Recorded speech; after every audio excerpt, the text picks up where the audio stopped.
నా గురించి మీరేం బెంగపెట్టుకోవద్దు. ఇన్నాళ్ళు ఏ ఊర్లో పెరిగానో ఏం చేస్తున్నానో తెలియచేయనందుకు నన్ను క్షమించండి. త్వరలోనే బయలుదేరి వచ్చేస్తున్నాను. లేదండి, వాడి చేతిరాత చూడనివ్వండి. కన్న కొడుకుని కళ్ళారా చూడలేకపోయినా కనీసం వాడి చేతిరాత చూసైనా సంతృప్తి పడతాను. అసలు బాబు ఏ ఊరి నుంచి ఉత్తరం రాశాడో తెలుసుకుని మనమే వెళ్దాం. వద్దు, నీ కొడుకు ఎక్కడున్నా వెతికి చంపమని ఆ ధనుంజయరావు భయంకరమైన రౌడీని పెట్టుకున్నాడు. ఎవరతను? ఆ రోజు పోలీస్ స్టేషన్ ని ఖాళీ చేయించాడని పేపర్లో న్యూస్ చదివి ఆశ్చర్యపోయావే, ఆ రౌడీని.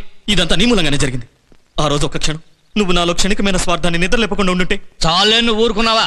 ప్రభుత్వం అవార్డులు కొట్టేశావు, వ్యాపారాలు చేసి ఆస్తులు సంపాదించావు. సర్లే, జరిగిపోయిన వాటి గురించి ఎందుకు? ఆ రోడ్డు ఎక్కడున్నాడో కనుక్కో.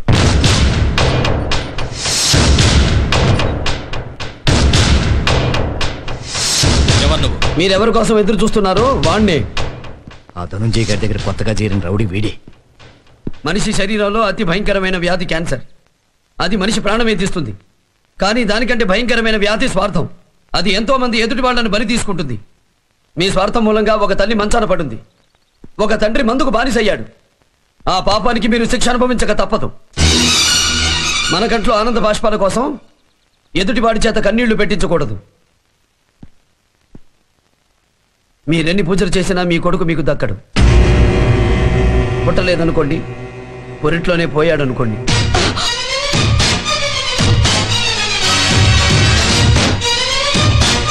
ఈ దండ ఆ ఫోటోకి వేయాల్సిన అవసరం ఎప్పుడొస్తుందో నేను చెప్తాను. నీకు వార్నింగ్ ఇచ్చాడా? నీ వెనక ఈ కనకయ్యన్న సంగతి మర్చిపోయాడా? మర్చిపోతాడు. ఈ ఆళ్ళ నుంచి ఆడికి ఏరగా వంట వండెట్టేసి వాడు ఆరోగ్యం మీద దెబ్బ తినిపించేస్తాను. ఏంటి దెబ్బ తినిపించేది? తొక్కుడు బిళ్ళ ఆడి చెక్కుడు చూసావు కదంటే. ఎప్పటికైనా నాకు ఏంటి ఆల్ ఆంధ్ర తొట్టి గ్యాంగ్ అసోసియేషన్ మీటింగ్ లాగా అందరూ ఒక చోట చేరారు. అంటే ఇవాళ నుంచి ఎవరు ఏం చేసినా కలిసి ఐకమత్యంగా చేద్దాం. కుదరదు. ఈ రోజు నుంచి మీలో ఏ ఇద్దరు కలిసి కనపడడానికి వీల్లేదు. ఏంటి 144 సెక్షన్? కాదు, 122 సెక్షన్. అంటే తొక్కి పట్టి నార తీస్తా. ఏం తీస్తారో ఏంట్రా?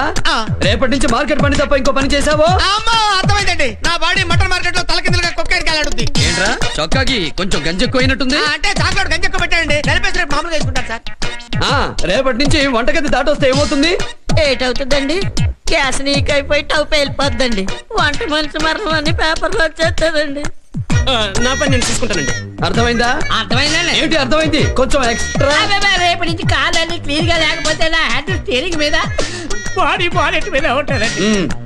బేబీ చారులత, గంజాయి వనంలో తులసి మొక్కలాగా పని వాళ్ళ మధ్యన ఉండకూడదు. రేపటి నుంచి పొద్దునే ఆసుపత్రికి వెళ్ళి సాయంత్రం అమ్మగారి పనులు అయ్యాకే ఇంటికి రావాలి. అర్థమైందా? మన మీద ఆడి పెత్తనం ఏంట్రా? నేను అదే ఫీల్ అవుతున్నాను. పందికొక్కరా తినేవాళ్ళం, రోజుకో సినిమాకి వెళ్ళేవాళ్ళం.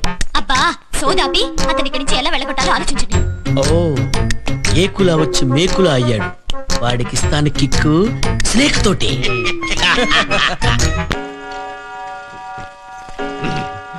ఏంటండి మిడ్ నైట్ మసాలా వచ్చే టైం అయిపోయింది. ఇంకెంతసేపు వెయిట్ చేయాలి? నాకు నా పవన్కి వెయిటింగ్ అంటే పడదాం.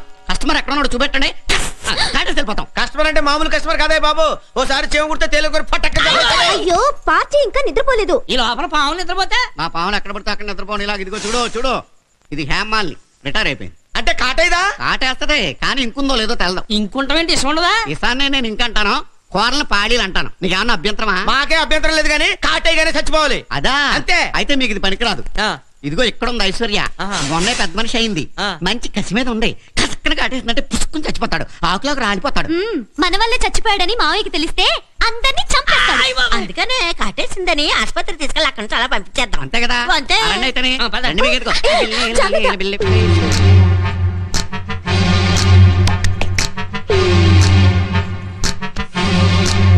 అమ్మో, పైకి లేస్తుంది. మగాడు కానీ పాము కానీ ఎంత పైకి లేస్తే అంత పవర్ఫుల్.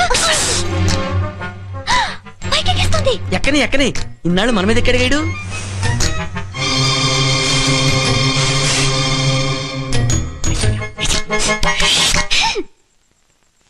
ఏంటి ఐశ్వర్య ఒంటరిగా వచ్చావు? కరీనా, కరిష్మా, సుష్మిత ఎక్కడా? అదేంటి పాముతో ఓ మాట్లాడేస్తాడు? పంపదీశాడు కజిన్ బెదరా. ఏంటి అడ్రస్ మర్చిపోయొచ్చావా? ఈ రాత్రికి ఇక్కడ పడుకో, పొద్దునే నేను ఇంట్లో దిగబడతా. పడుకో. ఇదేంటి నిజంగా ఐశ్వర్యరాయ్ అనుకున్నాడా ఏంటి? పడుకో పడుకో పడుకో అంటున్నాడు. పడుకో. ఏంటి చలిగా ఉందా? బెడ్షీట్ కప్పనా? వద్దా? సర్లే, నీ ఫ్రెండ్స్ తో పాటు ఆడుకో, వెళ్ళు.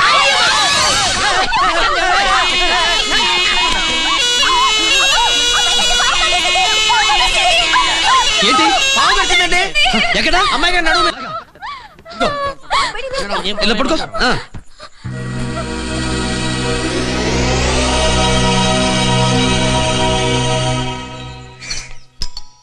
Sir post.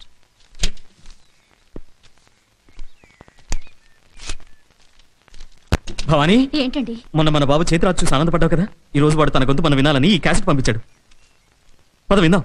ఒక దుర్మార్గుడికి భయపడి కన్నబిడ్డ ఆలనా పాలనా చూడకుండా ఇన్ని సంవత్సరాలుగా నాకు దూరమై బతుకుతున్న నా తల్లిదండ్రులకి పాదాభివందనం. అమ్మా, నీ కన్నీళ్లు తుడవడానికి, నాన్నకి ధైర్యం చెప్పడానికి వస్తున్నానమ్మా. త్వరలోనే వస్తున్నాను. బై. ఏమండి, వాడెక్కడున్నాడో ఎప్పుడొస్తాడో తెలీదు. కనీసం ఈసారైనా వాడి ఫోటో పంపిస్తే బాగుండండి.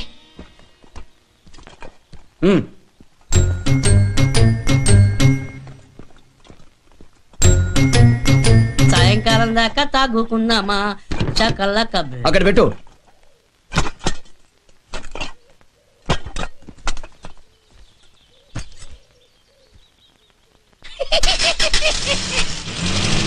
భద్రాచలమా? అరే కప్పులన్నీ తీసుకెళ్తున్నాడు. ఈ దెబ్బతో ఇడు అయిపోయాడు. పదరా చెప్తాను. అమ్మాయి గారు అదేంటండి కప్పులు ఫోటోలు తీసుకుని వెళ్ళిపోతున్నాడు. దొంగ చేతికి తాళాలు ఇస్తే ఇలాగే ఉంటుంది మరి. మావయ్యకి కొడుకన్నా, కొడుకు గుర్తుగా ఉన్న కప్పులన్నా ప్రాణం. అతను వేటిని టచ్ చేయకూడదో వాటి మీద చేయేశాడు.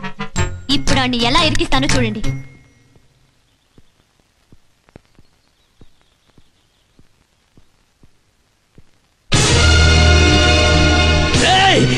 కనకయ్య, అహోబిలం, భద్రాచలం, గౌరీ, చారు ఎక్కడ చచ్చారు అందరూ? ఏమైంది బాబు? ఆనంద్ బాబు ఫోటో ఏమైంది? దుర్గా ప్రసాద్ తీసుకెళ్ళాడు మావయ్య. దుర్గా ఎక్కడికి? చిలుము పట్టిన కప్పులు చచ్చిపోయిన వాళ్ళ ఫోటోలు ఇంట్లో ఉంటే దరిద్రమని బయట బారేయడానికి తీసుకెళ్ళా. వాడిని చంపేస్తాను. వాడిని ప్రాణాలతో బదలను. ఆనంద్ బాబు ఫోటో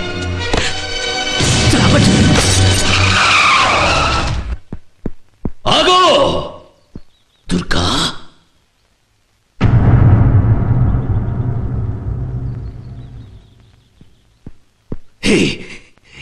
ఈ గదిలో ఆనంద్ బాబు ఫోటో తీసి నీ ఫోటో అక్కడ పెట్టావా?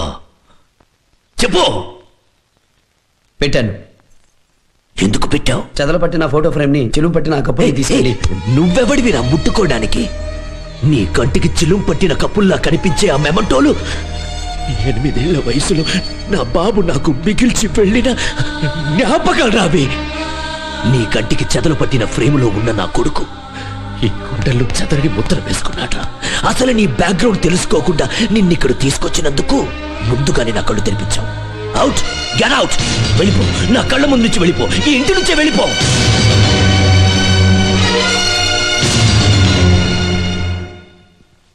సార్, ఇవి ఎక్కడ పెట్టమంటారు? ఇటు.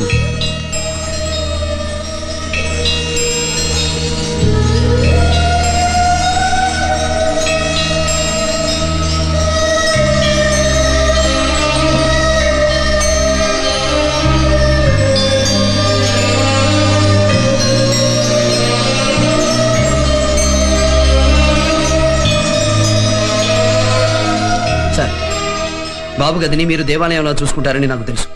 పండుగ వచ్చిందని ఇంటికే కాదు సార్, దేవాలయానికి కూడా రంగులు వేయాలి. మరి నీ ఫోటో ఎందుకు అక్కడ పెట్టావు? మీరు నాకు అప్పగించిన పనిలో ఒకవేళ నేను చనిపోతే నా ఫోటో కూడా అక్కడ పెట్టుకుంటారు కదా సార్.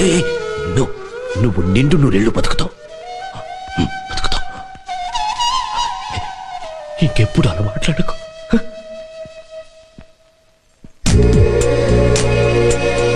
ఇన్నాళ్ళు మిమ్మల్ని అనుమానించాను, అవమానించాను. ఈ రోజు నుంచి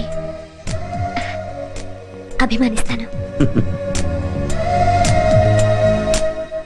ఇన్నాళ్ళు మనకు నాయకురాలు నాగమ్మగా లీడ్ చేసిన బేబీమ్మ చెట్టెత్తుకున్న పార్టీ మార్చేసిందేంట్రా? ఈ నేల ఎట్లాంటిదయ్యా, ఉన్న పార్టీలో ఎవడు పర్మనెంట్ గా ఉండడు. అలాగని ఊరుకుంటే అలాగా?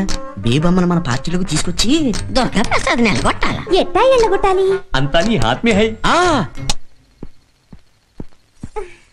ఏమిటిది? పాలు. ఎవరు అడిగారు? పొద్దుననగా వెళ్ళావు, బాగా రాత్రింది, ఖాళీ కడుపుతో పడుకోకూడదు అందుకని. సర్లే వెళ్ళు.